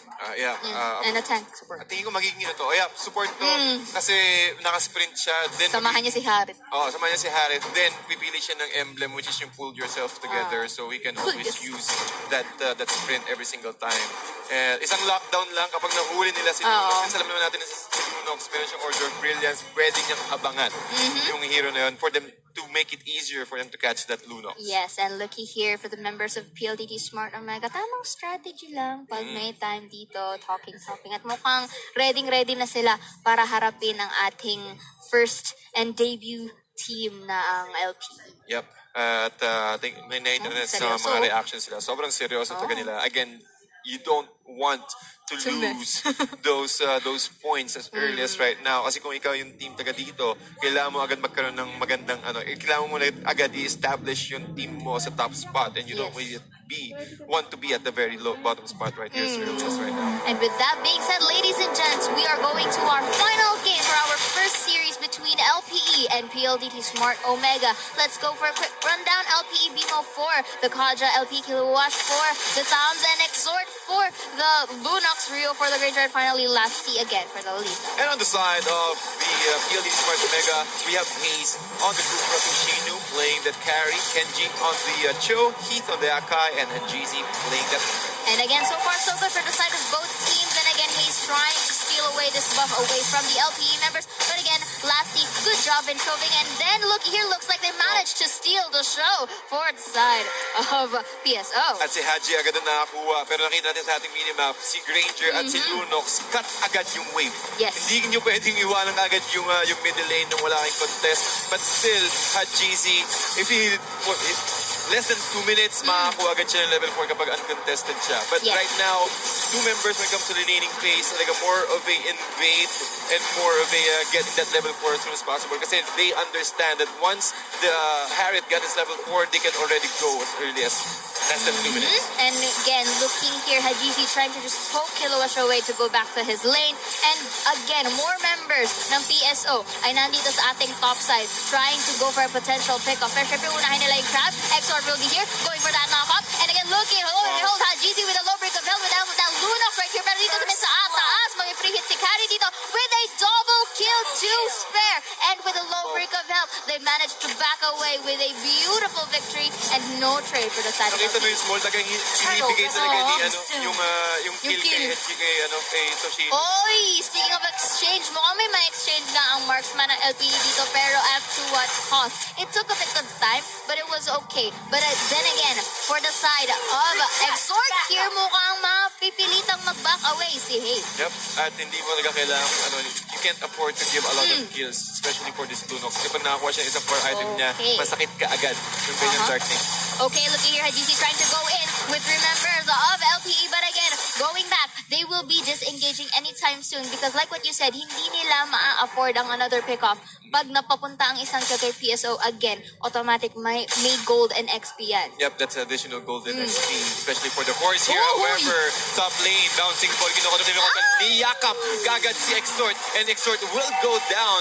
Habang si Toshino, protect todo talaga ni Hayes. Hindi nila iniiwanan hanggang makakuha ng isang core item dito si Carrie. Yakapin mo ako, sabi ni Kufra. Yakapin mo. But again, ang ganda ng pagkakapasok talaga dito ni Yes, it was a very good protect for the side of Kufra right here. A very essential part for a tank support team. And again, Kilabzy still doing a good job in throwing away the minions para wala sila extra wave. But looking here, going in for that knockup right here. And Carrie just going with that beautiful free hit and goes for a killing spree. At hindi na-expect yun ni Sams na merong long-range revenge dito. And while that is happening though, LPE able to secure one turret away from PLD Sport Omega. Napagandang kantong-kanto yung pagkakapasok doon ng Numinong Blast. But here comes Akai with the Hurricane Dance, controlling Lunox, shutting him down. Plus choose Way of the Dragon to corner the Lolita even more, but the Granger will be retaliating by another pickoff by killing that show. And again, 2 is to 3 members dito. Tignan ko mabubuhay ba ang members sa LPE at na Divine Judgment si Hayes. Pero mabubuhay, hindi siya mabubuhay as Granger goes for the free hit. And again, they will be trying to get hit, but luckily, nakapag-tower hug siya. Yep, and also with a 1,000-pounder, he knew na gagamitin kagad ni Rio yung kanyang Rhapsody. After that, that's Sonata. The damage is not enough though. Rio still trying to clear out the wave and then maybe going for that crab kill. He will be going for that crab kill because he knows that the show is already back onto the bottom side of the lane. So syempre, ang kailangan niyang gawin, going back, go and slow scale, get resources again.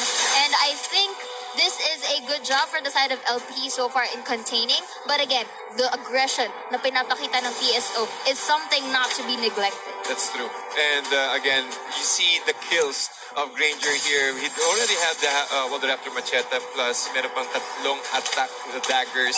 So again, kailangan si Kilabzy bibigyan ng magandang pagkakataon. Niyakap ulit si Extort. Extort trying to run away though. Divine Judgment just to make sure that the Extort will give a little bit more time to use his Order of Brilliance at mukhang makakaisa rin dito si Hadjizi sa middle lane. Pinagtagpo ngunit hindi tinadhana ang pag-iyakap ni Kufra sa dalawang members ng LPE, which is a good call for them side. But again, the exchange mukhang ma-uncontest ang turtle take na itong PLDT Smart Omega. But going back, looks like this is a good objective take para sa PSO. At kaya yung timing nila, they knew na okay, kahit lamang tayo ng on-tech, you need to capitalize on our advantage. And with that turtle buff, especially for this Lunox, or for this Harriet, rather, that was a missed opportunity to go for the Divine Judgment, but it is okay. Mukhang wala nga siyang ult to actually go and get that, which is a close call para sa Kari dahil kung may Divine Judgment ang Kadra doon, it would be another team fight at makakapag-free hit ang Lunox. But again, going back here, more members na LPE ay nandito sa ating papuntang top side, and Hayes mukhang masasta ng Lolita na nag-flat and then flicker Divine Judgment, and Lunox takes the kill. That's a very good bit of an overkill for you. Oh, medyo overkill. Pero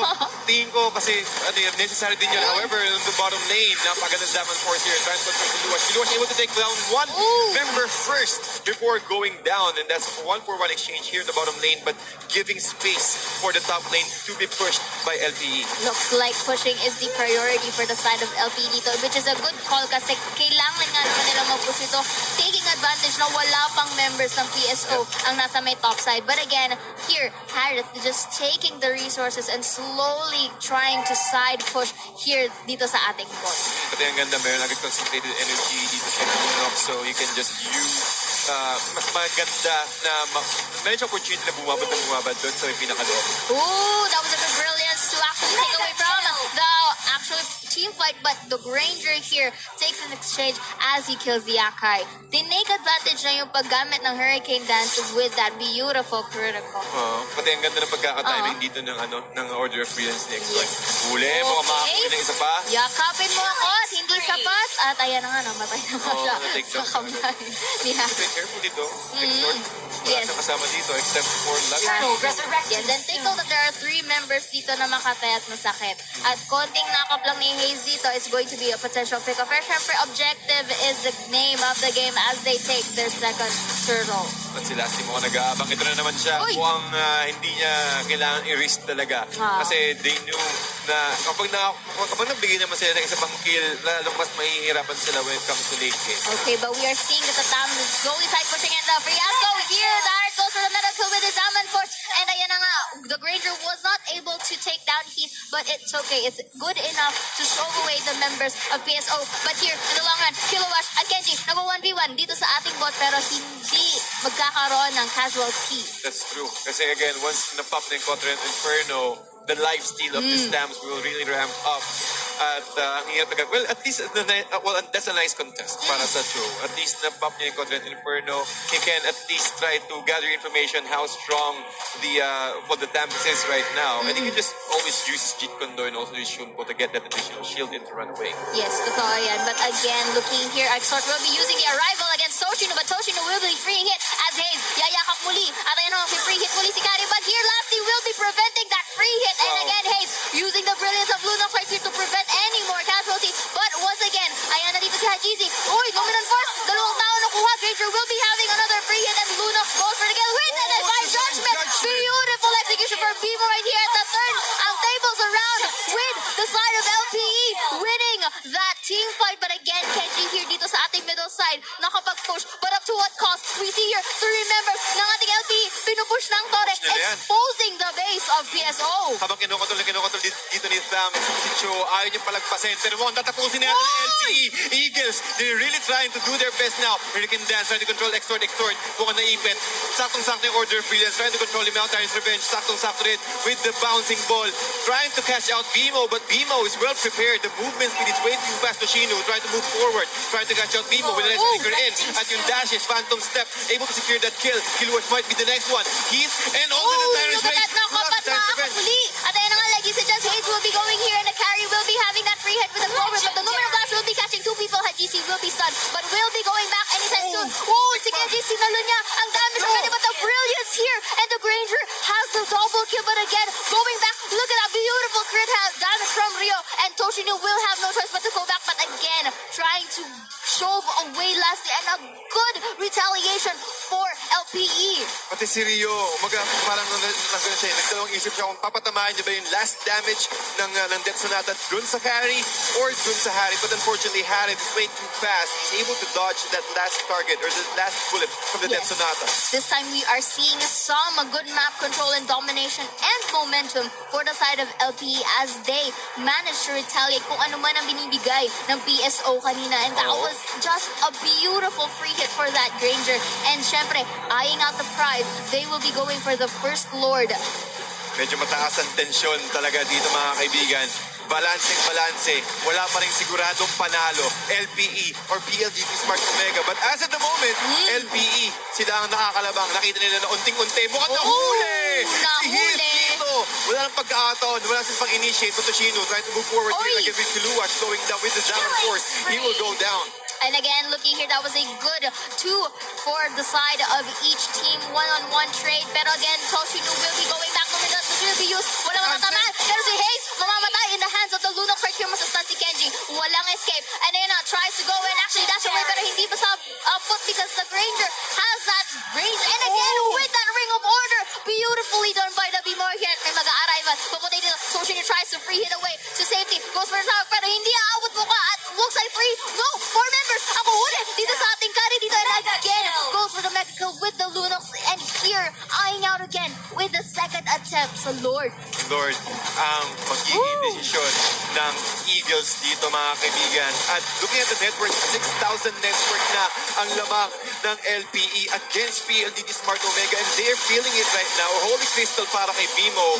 Ang sakit na ng rat sanction niyan mga kaibigan. Yung passive niya yung lightning, pati yung Ring of Order niya and also the damage from Divine Judgment. So we're looking at a support Katja na mayroon yung big possibility to catch out all the squishy heroes of PLDT Smart Omega. This is a very good performance for the side of BMO, initiating and charging in that fights para makapag-free hit both Rio and Exhort. At si Kilabzy is good at actually stalling the members of PSO into thinking na siya yung dapat unang i-prioritize. But no, looking here, looking back, we can see that Rio and Exhort going into the sidelines, and also Lasty with that stun and with that Luminous Blast na may guarantee na nahuhuli talaga siya for the past few team fights. Pati ang ganda ng pagka-positioning niya, which is also good for PLDT Smart Omega. Kasi kung sakaling hindi niya na-cancel yung Luminous Blast kanina, it will be a very different story at mukhang umaabante na naman. Ayan na ang 6 man ng Really? Eagles dito. Ramdam na nila. Yes. Ramdam na nila na mukhang makakaisa ang FPS sa PLDT Smart Omega. Pero sobrang bilis ng burn with lightning mark from Toshinu.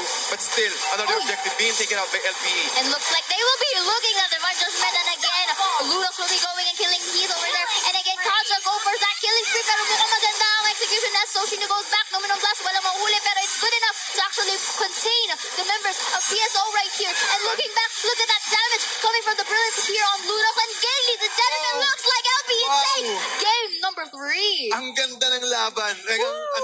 Lahat bigayan, batuhan sila ng mga skills. But I think Bimo talaga. Si Bimo, sobrang init ni Bimo ngayon. Grabe. Nakukuha niya yung mga priority targets eh. Nakukuha niya si Akai on that last moment. Kasi kung kapag nakapasok si Akai ng magandang Hurricane Dance doon and trapping and pushing back the rest of PLDT Smart Omega, nako, they should have tingin ko meron pa sila mga 3 minutes doon maximum para i-defend. But with that divine judgment from Bimo, neglecting that Hurricane Dance, not giving any opportunity for him to move or even use his 1,000-pounder. Ang galing ng kuha ng divine judgment kanina at sobrang timely ng maganda yung timing niya with the brilliance of Lunox to get away from the initial team fights at makapunta backdoor. It was just really beautiful, a good performance indeed for the side of LP, but then again, it was also a nice shot for the side of PSO as the carry was, nakita natin mag-online siya. The thing is, hindi lang siya makapag-free hit na maayos due again to the fact that Kaja is good at that divine judgment. And si Lasty, ang galing niya mag-shove away ng ADC. Oo, grabe. Lahat laging pasok yung Luminous Blast niya. And also the charge from Lasty there. Yeah. And again, one of the, I want to say kudos to Rio here. 10-0-8 si Rio dito. And talking about Rio, he is our MVP of the game for our Game 3 KDA of 10-0-8, net worth 12,000, damage dealt of 71,379. 71K. 71,000, and also with a kill participation of 90%. Grabe. Looking here, Granger just being on the backsides, using his overall kit with his Death Sonata, his Rhapsody was just perfectly timed. Napakaganda. Kumbaga, swak na swak.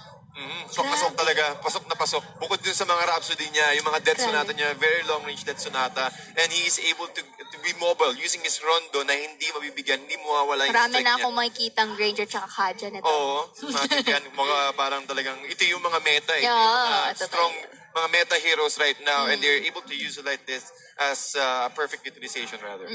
At syempre mga kaibigan, magkakaroon pa tayo ng unting quick break rather, and also an interview for our MVP of the game later on once we get back to you. And again, you're still watching The Nationals, the biggest esports event in the country. Don't go anywhere for our second series.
At nagbabalik na naman tayo dito sa The Nationals, the biggest esports event happening in the country. Kasama niyo pa rin ako si Laika Mea, ang inyong courtside reporter. At katabi ko naman ngayon ang Laos Auto Group Playbook Esports Eagles Exort, ang team na nakakuha ng 2-1 versus the PLDT Smart Omega. So Exort, congratulations sa pagkapanalo nyo. I-share mo naman sa amin kung ano yung nangyari sa Game 1 at kung paano kayo nakabawi ng Game 2 at Game 3. So, yun yung nangyari nung Game 1, ano lang, may konting miscommunication. Tsaka yung main problem lang nun is drafting. Nagkagulo kami, tapos nataranta lang kami nun. Kaya ang gulo ng picks ng Game 1, tsaka yung gameplay namin. At dahil na-mention mo yung draft pick nyo, paano nga ba ang drafting procedure ng Eagles? So, yung sa amin, pinipik lang talaga namin yung comfort picks namin, tsaka yung pinipractice namin ng todo. And hindi kami gano'n nag-experiment pick, tsaka yung meta kayo, nag-counteran lang talaga ng picks. So more on yun nga, comfort picks, counter, ganun yung pag-aaral nyo ng mga heroes nyo. Ngayon napansin ko kanina, arrival yung nilagay mong battle spell sa Lunox mo. Itong arrival na to, nasa meta yan ngayon, tama ba? So may mabibigay ka bang payo sa mga viewers natin sa tamang paggamit ng battle spell na to? So, kaya ako nag-arrival sa Lunox kasi yun talaga yung panggulat ko sa mga offlane na mahilig mag-solo. Yun, tsaka yung pag mag-arrival ka doon ka sa pinakamalaking creep. Kasi di ba pag nag-arrival ka sa tower or sa creep, pag inatake mo tapos di nababawasan, matik may nag-arrival, di ba? So parang magbabak agad yung kalaban. So doon ako nag-arrival sa pinakadulong creep para panggulat. So mababurst down ko agad yung nagsosolo na core. Yun. Magaling, magaling. Magandang strategy na shinare sa atin ni Exort yan. Well, congratulations ulit at salamat sa pag-share sa amin ng information. Ngayon naman, ipapasa ko na kayo pabalik sa ating casters so we can wrap this series up. TDZ and Saya, back to you guys. Thank you so much, Miss Laika Mea, our courtside reporter. At kami nagbabalik nga ang tall and small tandem. Ako si TDZ. And I'm Saya. At syempre mga kaibigan, sabi natin kanina, meron talaga mga combinations na hindi mo ini-expect, such as the Lunox arrival. Kasi dati, Lunox Flicker, Sprint, di ba? Merong Which is, surprising. Ano talaga yung gulat factor. Kasi kahit bukod sa mga viewers na nagugulat na merong arrival, doon din talaga sa offlaner.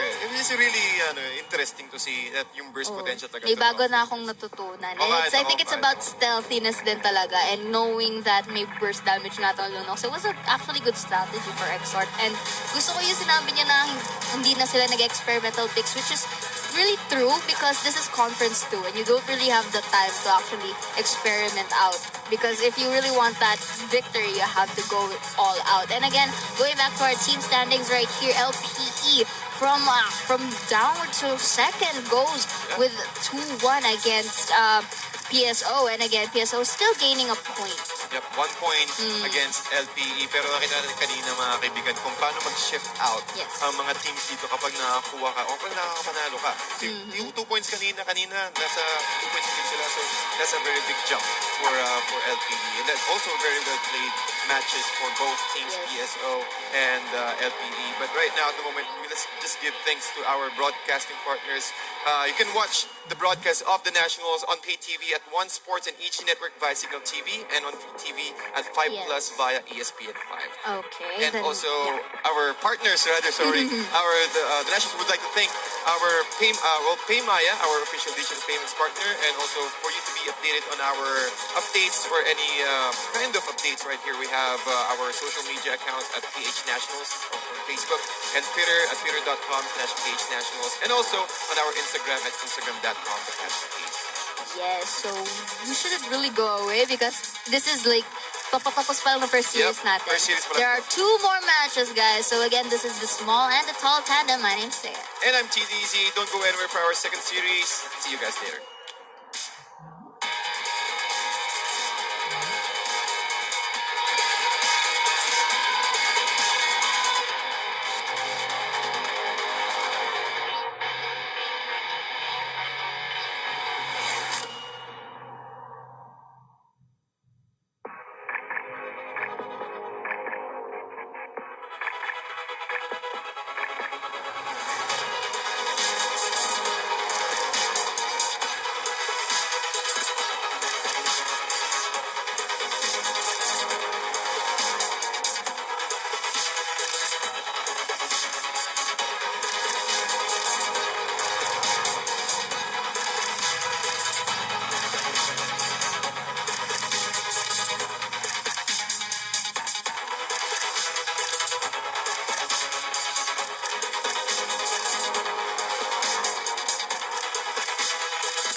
Ladies and gentlemen, you're still watching the Nationals and hindi pa tayo tapos as we're gonna be bringing you another amazing set of matches. This time around, it is gonna be STIE Olympians against Signal Ultra Warriors. Yan ang ihahatid namin sa inyo. O nga pala sa Midnight. At ako po pala si Prof. B. Magandang gabi na ba? Magandang hapon pa rin. Hapon pa rin. Maulan na hapon. Maulan na hapon pa rin. So, traffic, no? Oo, alam mo, yung mga traffic dyan nanonood na ngayon. Malamang, may makakatapos kayo ng isang series Oo. hanggang pangatlo kung sobrang maiipit talaga kayo sa traffic. And Feeling ko kami nag-enjoy kanina. Kasi sobrang ganda nung series na na-witness natin. The match between PLDT Smart Omega versus Laos Playbook Esports Group. And the thing about these kinds of matches is that dito mo ma-appreciate yung level of competence ng mga teams natin. Hindi mo alam kung sino talaga yung pinakamalakas. oo nga, sa aga pa lang nakikita nila lahat ng teams as of now is may potential and pumapalag, hindi talaga nagpapatalo. Binibigyan tayo ng isang napakagandang Mobile Legends na laro. And ayan na nga, ang laban natin, STIE Olympians versus Signal Ultra Warriors. Parehas nasa losing streak tong dalawang koponan na to. Yeah, both teams, they got off from a 0-2. Yun yung recent result ng dalawang team ito. So it's a very big question kung ano ba yung mga mindset ng mga teams ito going into this head-to-head matchup. Now, STIE Olympians on your screen. Ito yung roster nila. Cripso Numeracy, Yuji, Chico, RGP, Lembot, Nixu, and Jeff Kitty Forever. Alam mo, parami ng mga players sa mga teams natin. No? Parami. Shuffle din ang shuffle. Lahat ng teams ngayon, yung mga chemistry nila, medyo questionable pa kasi nga sa huge changes ng mga roster. And of course, para sa lineup ng Signal Ultra Warriors, we have the Flop, Bisanya, Pew, Ison, and si Tets. Si Flop kahapon, kanyang debut. Oo, nagpakita na ang secret weapon ng Signal Ultra Warriors. Unfortunately, it was not the best of games na nilaro nila. Actually, mas maganda pa yung first day nila against PLDT Smart Omega wherein they got at least a victory. And again, malaking question dito yung magiging mindset ng mga players natin. Kasi again, yung recent result nila is a 0-2. So malaking, malaking hurt, struggle sa kanila na kailangan nila at least 2-0 dito para lang ma-boost yung moral nila ulit. Tama, and mas nakikita ko doon na parehas naman gusto manalo na itong dalawang team. Of course. Actually, yung story nung mga previous na laro nila, almost same na, dikit na mananalo, pero hindi nila naku-close at the end. So both teams having a struggle to close their games. Makakita tayo ngayon kung paano nila i-adjust or yung mga natutunan nila sa previous games nila. Yeah, again, sinasabi naman ng mga casters na parang wala talagang better team dito. Well, may mga better team, pero wala yung outright better team na makikita mo kasi lahat tigit-tigit. Even if may mga teams tayo dito sa standings natin na 1-4 yung score, hindi mo masasabi na mas mahina to over any other team. It's just a matter of tama ba yung draft or better ba yung draft or better ba execution na ginawa nila. Again, we look back nung day 1 yung first match ng Signal Ultra Warriors. Mali pala sinabi ko kanina, PLDT Smart Omega, Happy Feet Emperors yung kalaban nila.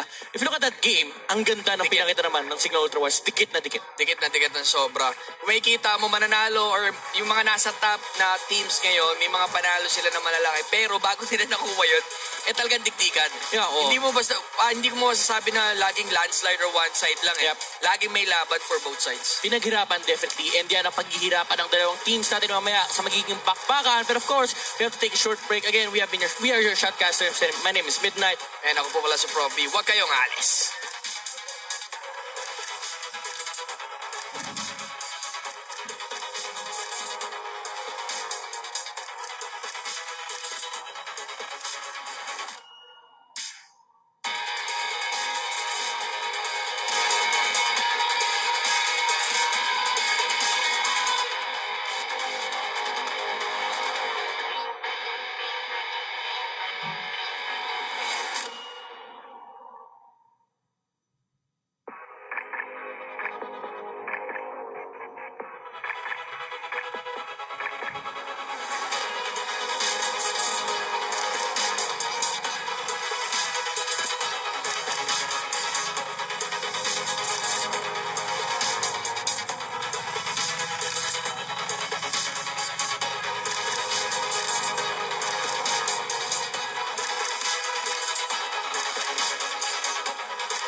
Welcome back to the Nationals, the biggest esports event happening in the country. You're still with me, Laika Mea, your courtside reporter. And this time around, ang mapapanood nating maglalaban ay ang Signal Ultra Warriors versus the STIE Olympians. Itong dalawang teams ito ay pantay sa current group standings natin or sa ating scoreboard. At sa previous games sila, pareho silang natalo sa kanilang series, with STIE Olympians losing against Bren ePro and the Signal Ultra Warriors losing against PLDT Smart Omega. Ngayon naman nakausap natin sila behind the scenes, and according sa EO Olympians, ang focus talaga nila ngayon ay ang pag-improve ng team chemistry. At ang ginagawa nila ngayon ay 12 hours of practice a day, pero on top of that, sinisigurado nilang makakapag-bonding pa sila through food, and nag-gym sila together kapag daw bakante na yung oras. Samantalang ito namang Signal Ultra Warriors, dahil since mas intact daw yung team nila from Conference 1, mas nagpo-focus sila ngayon sa pag-improve ng kanilang draft, and they want to expand their hero pool and find out better hero combinations for their team. Now, with all of that said, I think ready na tong mga players natin na magbakbakan sa Land of Dawn. With all of that said, I think Prof B and Midnight, dapat simulan natin yung laban. Sisimulan na talaga natin, pero I have to talk about yung mga ginagawa ng teams dito. Yung 12 hours training ng STE Olympians, tapos magbabanding pa sila, mag-gym, kakain. Grabe naman yung araw nila. Siguro may depende kasi sa oras nung siguro may start ng gym muna para makapag-fresh air. Though may break naman siguro, not totally 12 hours straight. Pero that's a good sign that yung bagong team na to is talagang pinapractice nila yung chemistry. Individual skills, wala tayong question dyan eh. Yeah. Pero yung team chemistry, isa yun sa talagang bubuo para somehow makakuha or makaangat ang isang team. And sa side naman ng Signal Ultra Warriors, for the longest time, this has been the question. Kailan magbabago yung Signal Ultra Hero Pool and yung parang yung playstyle na nilalaro nila. And it's a breath of fresh air na nasabi ni Laika kanina na parang nag-aaral na ng draft yung Signal Ultra dito. So, medyo malaking factor to kasi heading towards the conference. Again, bottom team sila eh.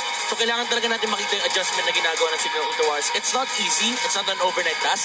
Pero for sure, makikita natin na may pagbabago talaga for Signal Ultra Warriors. Kailangan na nila makakita ng pagbabago. And of course, our featured players for today, paring Midnight, si Jeff Cutie Forever and si D. Alam naman natin, galing sa core hero si Jeff Cutie from Marksman. May inside story ka. Sabi sa akin ni Jeff Cutie, every time daw na magtatank siya, pag nakikita niya yung lane, parang gusto ko na rin maki-farm. Kating-kating na kumuha ng gold. Oo, kating-kating na siya mag-farm kasi alam na natin, may pa siya eh. May lag pa siya from the previous role niya. And contrast naman sa partner niya, si D. Baliktad ng playstyle naman. Si D talagang hindi hahampas ng ng minion wave. Kunwari, ang gamit ng mga hero is mga Cho, yung mga Diggy, yung mga Lolita, talagang hindi siya nagpapakita. Alam mo yung kailangan mo siyang hanapin and kailangan mo siyang i-punish. Pero at the same time, hindi mo kasi magawa yun. Kasi kung iisipin mo, pag nagpakita siya, wala na yung surprise factor. Lalo sa mga heroes na Cho, di ba? Kailangan mo yung surprise factor. Kailangan may surprise factor yan. Alam naman natin si D, si Mr. Tago-Tago po yan. Unless, nakikita natin siya ng Grak. Siyempre, of course, iba usapan yun. Pero let's see kung sino nga ba ang unang makakatikim ng win series para sa dalawang kupunan na to. Kung nabuo. Alam mo, ibalikan natin sinasabi kanina ni Laika, yung banding sa food. Hindi na ako lang paisip eh. Hindi ko 12 hours ka, tapos may gym, tapos banding sa food. Ano yung mas matagal na banding? Doon sa food ba or yung sa gym? Feeling ko Feeling ko sa food. Sa food. Kasi sa food, pwede ka mag-ML. Diba? Ay, oo. Pag nag-gym ka kasi, nagbubuhat ka, hindi ka pwedeng humawak ng cellphone. Yung kamay mo, ganun po. Diba? Nanginginig pa. Unless, pinubuhat mo talaga yung mga kakampi mo. Baka iba yung ibig sabihin nila ng gym, diba? Baka 12 hours of training, tapos may gym, kasi nagbubuhatan sila. Bigat mo. Ang lalaking tao pa naman lang, Oo. Sila Cripson. Nakita mo yung picture kanina, diba? Si Cripson nakagano, no? Si Eugene nakagano, parang, baka mo ako. Ang matindi si Jeff Cutie na. Cute talaga. Cute talaga. Staying true to the character. And usapang staying true to the character, Signal Ultra. We have to talk about yung parang Doom na audience mismo nagtikit sa Signal Ultra yung pangalan na to, yung Comeback Kings. Is it still a thing sa current meta ng Mobile Legends na maglaro ka for the late game? As of now, sa meta ngayon, possible, bumabalik tayo sa old meta. Medyo nawawala na ngayon yung sustained gaming na nakita natin last time. Ngayon, bumabalik sila sa mga tank and fast game. Pero nangyayari kasi, yung mga teams ngayon is nag-i-stick sila sa mga marksman. Pag once na nakakita tayo ng marksman, ang lagi nila is pinapaabot nila for the late game. Like for example, yung sinabi kahapon na si Hit, na alam namin malakas kami sa late game. So that time, kapag start ng laro, they're planning to take the game up to the late game. So let's see mga kaibigan, kung magiging totoo pa ba ang meta dito or may dadaling bago ang ating mga teams as we already have the draft for the second game. Again, this is the match between STIE Olympians versus Signal Ultra Warriors. Hylos first ban for SEO and Masha naman for CUW. Alam mo na uuso ng ban ng Hylos ngayon. No? Oo. Lagi na nga yung dalawang yun, nagpapakita na sa mga fans. Yung Hylos and of course, ang nakikita ko rin na laging lumalabas sa draft ngayon is ang Lolita. Yep. And makikita natin kung ano ba ang ibaban nila dito. Kufra will be the choice here for STIE Olympians and quite possibly the Grok for the side of Signal Ultra or any other choice. Meron pang mage, may mga marksman pa natitira. Haret is still up for the taking here for both of the teams and alam naman natin Signal Ultra sila din mismo gustong-gusto nila yung hero na yun. Tingnan natin kung anong second ban for the side of Signal Ultra. Alam mo, ang dami na open ngayon. Like, Harit lagi na open. Grab most likely hindi tayo makakita. Ooh! Kaja! And ayan, insta-pick. Decidido agad, no? Oh, hindi. Kung papipiliin ka dito Midnight as a first pick para sa'yo, is it the Grok or an X-Borg? Ako, it's either the Grok or the X-Borg, pero I would go for the Grok. Once na pinalusot mo kasi yung Grok, there are a lot of potential drafts that can be set up. Again, yung Kimi, yung threat ng Kimi, nandyan yan. And you make sure na meron kang tank for the early game na kaya mang-invade ng jungle na hindi ganun kasama yung timing. Tama. Talagang palag agad onto the early game. And of course, first and second pick for the side of Signal Ultra.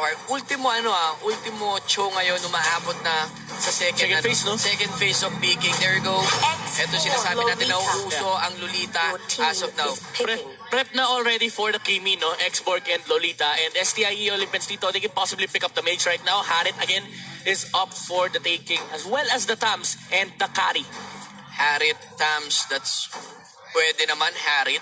Nagiging popular option for the blue side. Kasi it's very rare nung previous conference na makita mo yung Sam sa blue side kasi naka-counter yan ng carry on the red side naman. So ang ginagawa na ibang teams is pinipick nila yung Sams alongside the carry para walang sagot naman yung red team. Pero at the moment, si Harit yung naka-hover dito for STIE Olympians and they're gonna lock in both of the heroes. Ito, pinag-uusapan natin, kailangan na nila ilak dito ang carry para bumutas against this Grok. Yeah. Tignan natin kung paano nila kukuhain to for the side ng Signal Ultra Wars. Medyo change ng style ang humuhover ng Franco. Yeah.